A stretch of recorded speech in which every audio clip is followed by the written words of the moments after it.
example rẹ o ṣé wọn náà fẹ́ kí wọ́n náwó fún ẹ báyìí nígbà tí wọ́n náà bá dàgbà àbókò ló fẹ́ kí wọ́n máa dẹ̀ fún ẹ ìwọ náà mú ń bẹ̀ wọ́n ń jèrè mọ́ ohun tí wọ́n ń jẹ́ èrè tálélé yìí kò tó èrè tinúlé kóníkálùkù náà máa mú example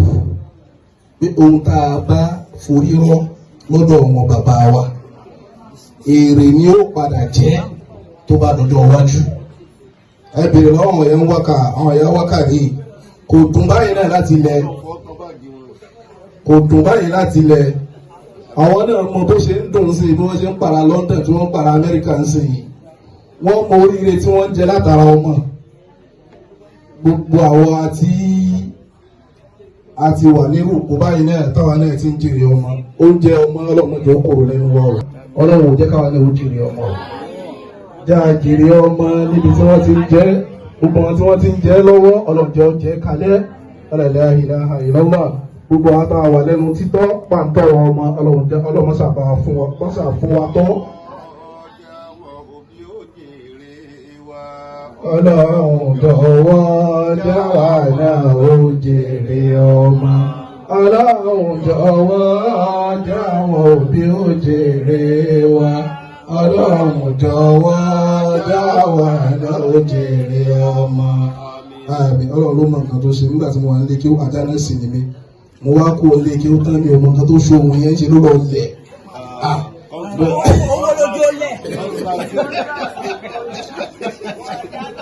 Salatul Fati níjọ́ kan wallahi bẹ́ẹ̀ ni o lakọ́jà kò yìrì sí yòǹjì mi jẹ̀bi ṣẹ̀dá ìdí wà kúrì sí yòǹjì mi jẹ̀bi ṣẹ̀dá. Àfọyín náà fi ń tọrọ àlékún ìkẹ́ fún bàbá wa Nàìjíríà tàwáfù bá ṣe ń tàwáfù àti clockwise yẹn náà lọ́wọ́ náà ń tàwáfù. Ọlọ́mọ́sà wọlá bẹ́ẹ̀ ọlọ́mọ́sà wọlá pé kò sẹ́ni tí ó mọ iye ẹni tí ń tàwáfù lẹ́ẹ̀kan náà ó kọ́ máa sọ pé approximately náà ọlọ́run kò sì wọlá gbogbo adá ń tàwáfù Kàábà ga jù wá lọ kò sẹ́ni tó ga tó ọlọ́run ò oore tí ó ṣe fún àwọn ìyá wa àti bàbá wa lẹ́yìn tí wọ́n tún gbé ilé ìkalẹ̀ oore náà jó tún gbé ilé ìlọrọ̀ la ilaha illallah Muhammadu Rasulullah sallallahu alaihi wasallam àìmọye táwọn àgbàlagbà ti rí táwọn àfa àti rí ìyẹn ó máa kó wọlé gbà míì tó yẹ kó gbogbo ìṣẹ̀mí tí ẹ ti ń lò bọ̀ yóò dàrú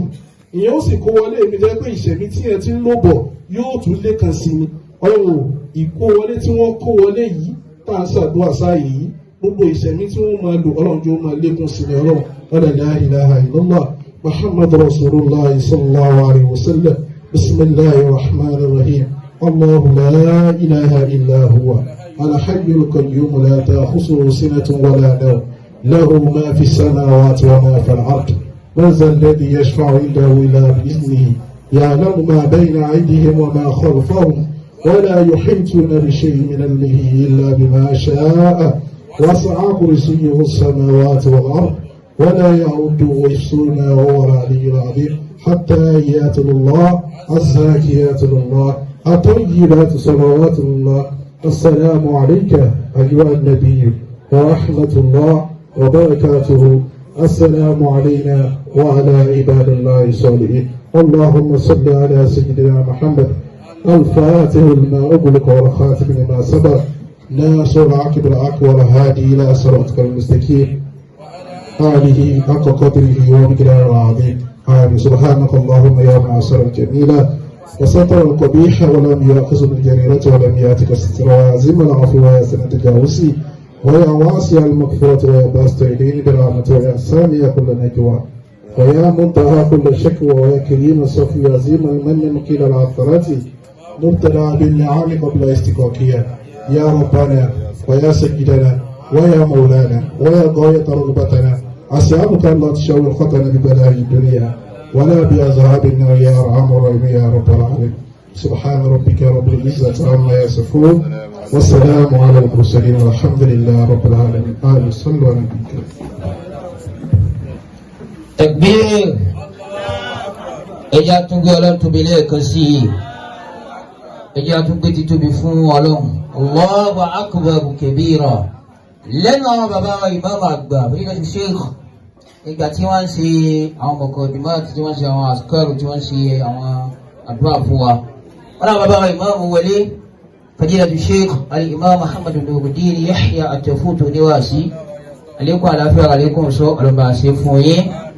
ẹkú ìkàlẹ̀ sí orí ìkàlẹ̀ yín ọlọ́dún àríyìn pẹ́ wọlé ayẹnẹbọ ṣẹ́mà. ẹ̀rọ bàbá imam tán bàbá àgbà láti kú. والهادي إلى صراطك المستقيم وعلى آله حق قدره ومقداره العظيم. bí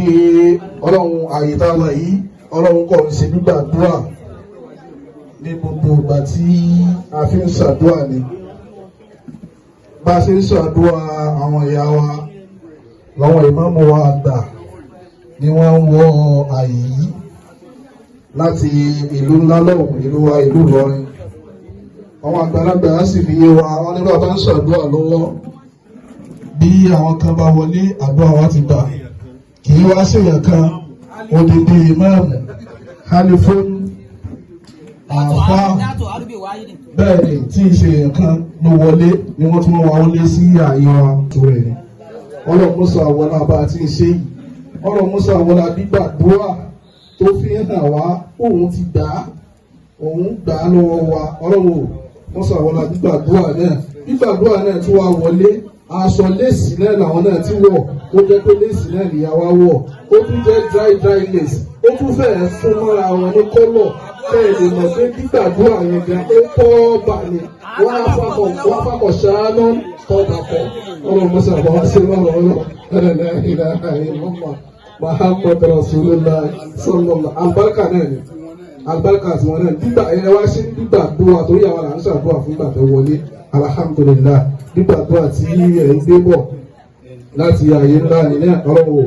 mọ́ fọwọ́ bàjẹ́ kan ọlọ́wọ́ ẹ̀rẹ̀lẹ̀ ìlànà ìlọ́gbà Muhammad Rasulullah sallallahu alaihi wasallam gbogbo ìta ń ṣe látàárọ̀ iná àfin dúró de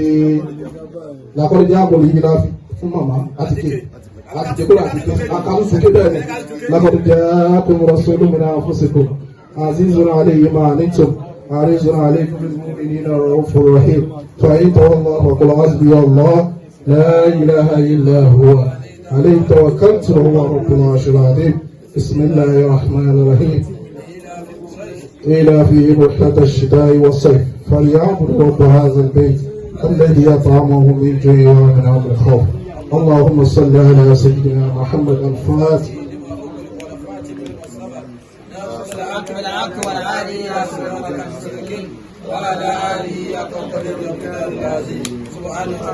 بالعزة عما يصفون والسلام على المرسلين والحمد لله رب العالمين.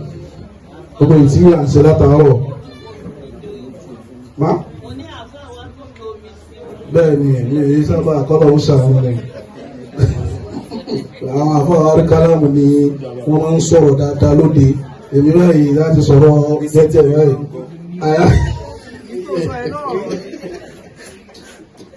kọ́lọ̀ ń kó ṣe dáadáa fún wa gbogbo ìta ń ṣe náà ìfáàrà náà ni tá a bá ti dání síwájú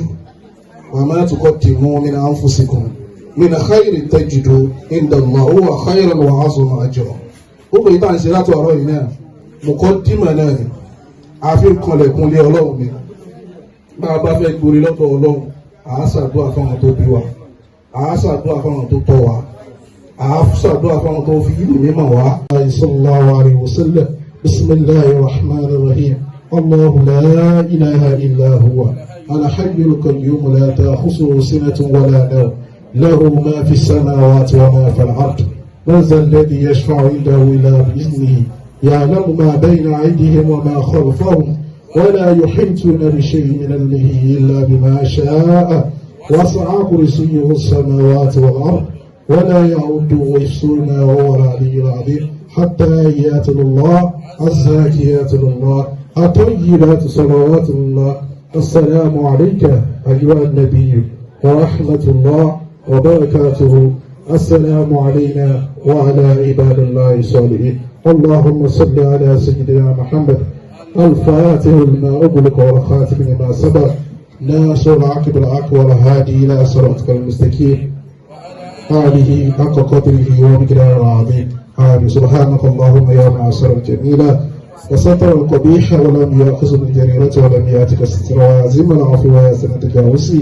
ويا واسع المغفرة ويا باسط الدين برحمته ويا سامي كل نجوى ويا منتهى كل شكوى ويا كريم الصف يا عظيم المن مقيل العثرات مبتدع بالنعام قبل استقاقها يا ربنا ويا سيدنا ويا مولانا ويا غاية رغبتنا أسألك الله تشاور خطنا ببلاء الدنيا ولا بعذاب النار يا أرحم الراحمين يا رب العالمين سبحان ربك رب العزة عما يصفون والسلام على المرسلين والحمد لله رب العالمين آمين صلوا على النبي تكبير ẹjá tún gbé ọlọ́run tóbi lẹ́ẹ̀kan sí i ẹjá tún gbé títóbi fún ọlọ́run Allahu akbar kabira lẹ́nu àwọn bàbá wa ìmáàmù àgbà fadilatu sheikh ìgbà tí wọ́n ń ṣe àwọn mọ̀kàndínmáàtì tí wọ́n ń ṣe àwọn àsìkárù tí wọ́n ń ṣe àwọn àdúrà fún wa wọ́n náà bàbá wa ìmáàmù wọlé fadilatu sheikh al-imam Muhammad Nuruddin Yahya at-Tafutu níwáàsí àlékún àlàáfíà àlékún sọ ọlọ́ba àṣẹ fún yín ẹkú ìkàlẹ̀ sí orí ìkàlẹ̀ yìí alóòdì àríyìn pẹ́ wọlé ẹ̀yẹ níbọ̀ ṣẹ́nà. nínú àwọn bàbá imam àtàwọn bàbá àgbà láti kú